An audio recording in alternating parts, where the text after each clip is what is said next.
And we're on GSL DF Atlas, which is a pretty fun map.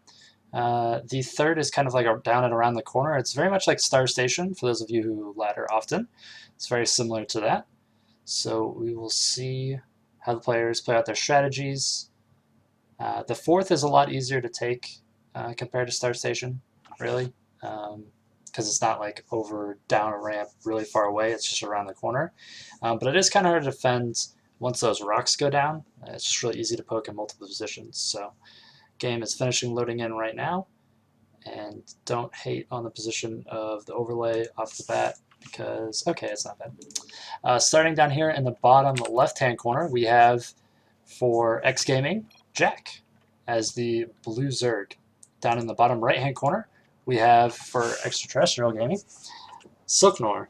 Now, I haven't seen any of these players play. I kind of went over a little bit what I could find on the two players, which was not a whole lot of information, good or bad. So chat's free to chime in with any guesses as to what their play will be. But it looks like so far we have the standard scout going out. Looks like he's probably going to be maybe Forge Fast expanding or Gateway expanding down here on the low grounds.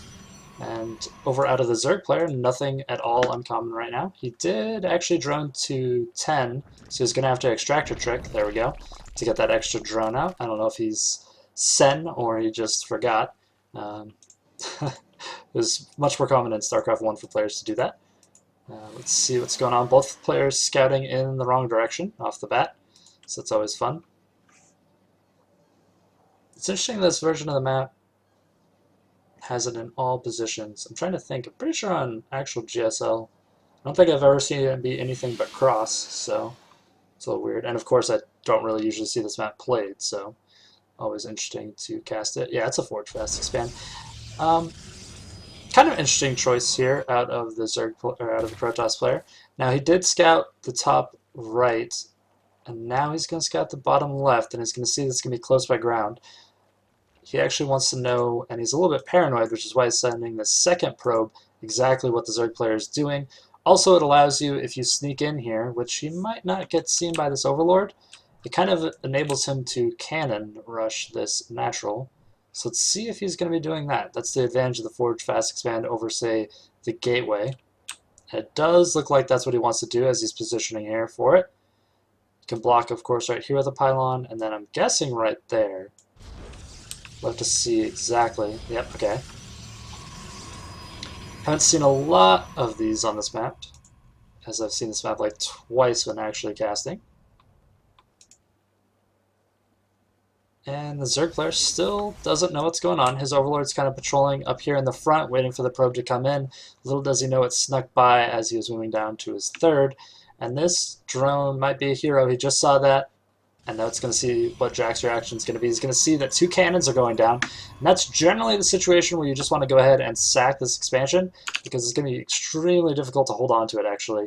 So yeah, there he goes. He goes ahead and cancels it and goes ahead and expands down in his third. Now, the Overlord doesn't see this probe that's down here, so he's going to have to move down. Okay, yeah, now he sees it. I was going to say, he's about to be in risk of that finishing up too. He actually lets the cannon finish at the natural, which is kind of an interesting choice. A lot of Protoss players would cancel that. Now in the Zerg situation, double gas is an interesting reaction. That's generally indicative of a big roach push or just a flat-out Baneley bust on this wall, so we'll have to see what he goes for. The cannon is down. Now the wall does have a very weak point here right in front of this photon cannon.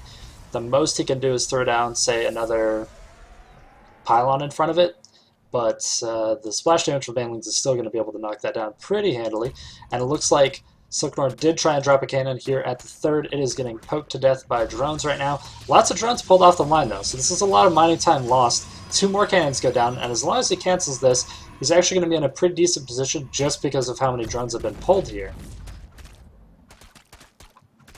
The drone's working on the pylon in the back, but one of these is a pylon, not a cannon. So this forward pylon's actually going to finish. This other cannon's going to have to be cancelled, actually, because 3 drones beating on something actually is the limit that's going to kill it off. In the meantime, we have layer tech going down here in the back. We don't have an Overlord positioned for a Nexus or anything like that over here at the Xtraterrestrial player's base. He goes ahead and drops a Cybernetics core, cancels it, moves his probes back on the other side. Good call. Generally, probes not the best frontline units. He's actually going to throw a lot into gas here, back here at Jack's base. And he's just going to mine up this expansion. Just hanging out, you know, what's up? He likes pylons, just hanging out in his base. And it's going to be a pretty difficult economic position for Jack to come back in here. He does have this expansion up and running, which is good. And the worker count right now is 25 to 24, so, you know, he knows the tech is going to be heavily delayed out of the Protoss player. There was a lot of cannons and pylons thrown down over here. Even though a lot of them were canceled, there's still a lot of minerals tied up for a decent amount of time.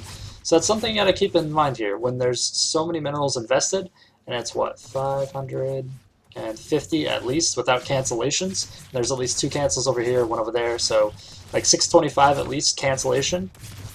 That's a pretty hefty investment out of a player, and he's going to know that there's not going to be a lot of gas. And indeed, out of the Protoss player, there's practically none right now. There's 120. The Mothership Core is out, though. First Stalker heading out to the field, and there are 2 Queens at this expansion, though not both of them are working on it. And yeah, we're going to have the Nexus, and he does have vision over here. So I figured it was going to be with that much gas being taken early. It's either like a really heavy Roach Baneling or a Nexus. So it is going to be a Nexus. Now Stargate is being built, which generally helps hold off a lot of aggression, but only if it's at your front door. If it's down inside your base, it's going to be pretty difficult to hold off. And right now Silknor is not letting up on the aggression at all. He's moving over here with 2 Zealots and a Stalker to work on these Queens. And actually, the Queen's not transfusing. The 1 does go down, and actually the Mothership Core might actually get away from this. That's a pretty big mistake if it does. Wow, it does get away. In the meantime, Nidus Worm going down back over here, though. And Zergling Speed is going to finish right as these Zerglings get in here. They're going to pop out into the main of Jack.